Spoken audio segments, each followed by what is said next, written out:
Okay, looks like a more organized squad took you out. Here's a brief look at how to better organize your squad into squad roles. No matter how badass you think your squad is, if you're not organized in some way, you won't get very far. Keep in mind you can organize your team however you want, but take a look at how this team is organized. The squad leader calls the shots and is typically the member with the most game knowledge. The squad leader should be great at spotting enemies and is very handy with weapons like ARs and DMRs. They'll typically scout enemy locations and identify the enemy's movement. They'll then figure out the best route of approach. Hey, there's a squad looting in that house up ahead. Let's get a sniper in the back window and send the fragger to flank around left. Finally, some action. Which brings us to our next squad member, the sniper. Communication is also key for the sniper, as they relay all the information they gather about enemy numbers to their team. 2 of them on the first floor.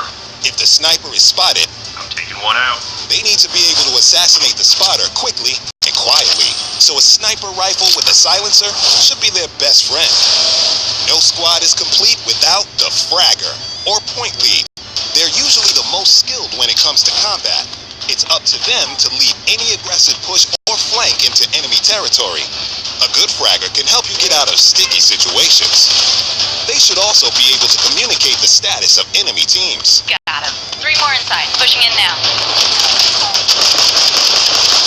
Last, and definitely not least, you'll need a support.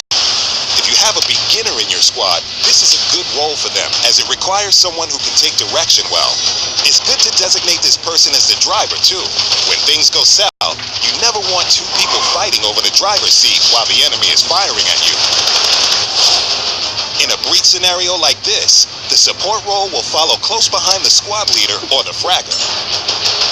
After the push, the support role will loot enough health items and grenades to be able to distribute among teammates in need. And of course, should things go wrong and your squad leader or anyone else gets down, the support role is there to help get those players back on their feet. I got you, man. Here comes Meals. In the end, when it all goes perfectly according to plan, the squad works like this. 3, 2, 1, go. Frag out. One down. Breach, breach, breach. Back door clear. All clear. GG. Easy peasy. Not a chance. It's always important to organize your squad. This is not the only way to organize, but it's at least an unofficial starting point